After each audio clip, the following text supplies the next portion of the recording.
Good morning, good evening, good night, no matter where you are and no matter what time it is. Welcome to our March 3rd reading of the greatest words ever spoken.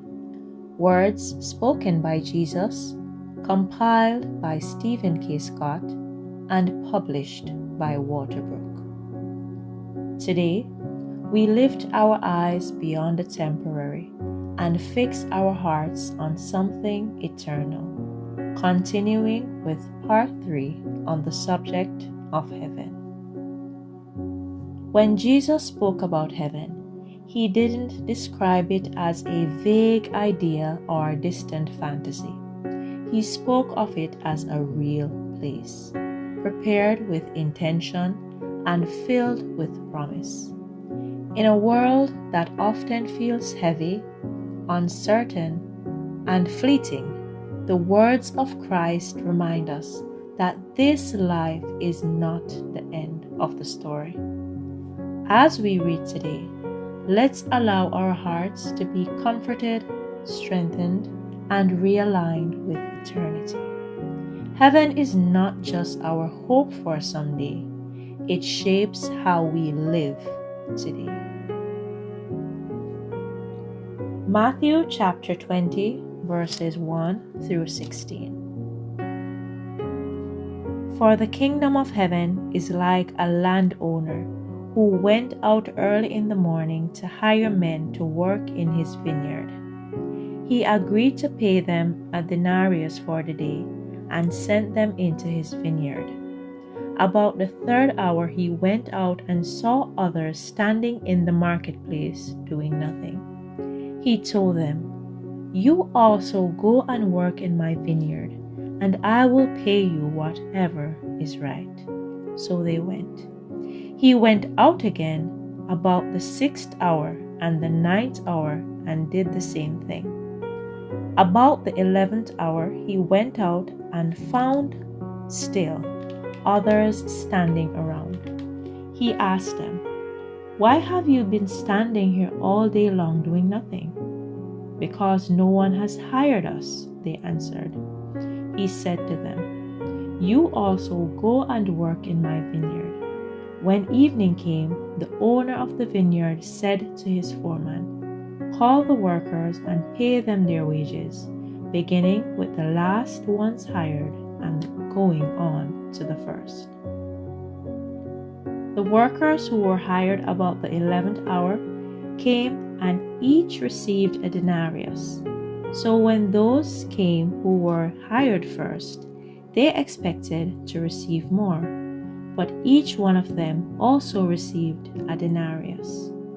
When they received it, they began to grumble against the landowner. "These men who were hired last worked only 1 hour," they said, "and you have made them equal to us who have borne the burden of the work and the heat of the day." But he answered one of them, "Friend, I am not being unfair to you. Didn't you agree to work for a denarius? Take your pay and go. I want to give the man who was hired last the same as I gave you. Don't I have the right to do what I want with my own money? Or are you envious because I am generous? So the last will be first, and the first will be last." Matthew chapter 22, verses 1 through 14. Jesus spoke to them again in parables, saying, "The kingdom of heaven is like a king who prepared a wedding banquet for his son. He sent his servants to those who had been invited to the banquet to tell them to come, but they refused to come. Then he sent some more servants and said, 'Tell those who have been invited that I have prepared my dinner. My oxen and fattened cattle have been butchered, and everything is ready. Come to the wedding banquet.' But they paid no attention and went off, one to his field, another to his business. The rest seized his servants, mistreated them, and killed them. The king was enraged. He sent his army and destroyed those murderers and burned their city. Then he said to his servants, "The wedding banquet is ready, but those I invited did not deserve to come. Go to the street corners and invite to the banquet anyone you find." So the servants went out into the streets and gathered all the people they could find, both good and bad, and the wedding hall was filled with guests. But when the king came in to see the guests, he noticed a man there who was not wearing wedding clothes. "Friend," he asked, "how did you get in here without wedding clothes?" The man was speechless. Then the king told the attendants, "Tie him hand and foot and throw him outside into the darkness, where there will be weeping and gnashing of teeth, for many are invited, but few are chosen." Matthew chapter 22, verses 29 through 32. Jesus replied, "You are in error, because you do not know the scriptures or the power of God. At the resurrection, people will neither marry nor be given in marriage. They will be like the angels in heaven. But about the resurrection of the dead, have you not read what God said to you? I am the God of Abraham, the God of Isaac, and the God of Jacob. He is not the God of the dead, but the God of the living." Matthew chapter 25, verses 1 through 13. At that time, the kingdom of heaven will be like 10 virgins who took their lamps and went out to meet the bridegroom. 5 of them were foolish, and 5 were wise. The foolish ones took their lamps but did not take any oil with them. The wise, however, took oil in jars along with their lamps. The bridegroom was a long time in coming, and they all became drowsy and fell asleep.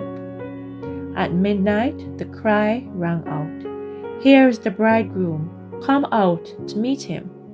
Then all the virgins woke up and trimmed their lamps. The foolish ones said to the wise, "Give us some of your oil, our lamps are going out." "No," they replied, "there may not be enough for both us and you. Instead, go to those who sell oil and buy some for yourselves." But while they were on their way to buy the oil, the bridegroom arrived. The virgins who were ready went in with him to the wedding banquet, and the door was shut. Later, the others also came. "Sir, sir," they said, "open the door for us." But he replied, "I tell you the truth, I don't know you. Therefore, keep watch, because you do not know the day or the hour." As we close today's reading, may the reality of heaven settle deeply into our spirits. We are not living for temporary applause or earthly security. We are living for eternity. Heaven reminds us that pain will not have the final word. Loss will not have the final word. Even death does not have the final word. Jesus does. May we walk today with eternal perspective, joyful hope, and unwavering faith, knowing that what awaits us is far greater than what surrounds us. Let's continue to live with heaven in view and Christ at the center. As we continue journeying through the greatest words ever spoken, thank you for opening your hearts to the promise and the beauty of heaven with us. Tomorrow, we gather again for part 4 of our topic on heaven, and you won't want to miss it. Each part builds on the last, deepening our understanding and lifting our eyes higher toward eternity. What Jesus reveals about heaven is not just meant to inform us, but to transform the way we live right now. So come back expectant, come back ready, come back with eternity in view. Until then, hold on to the hope of heaven, and we'll continue together tomorrow.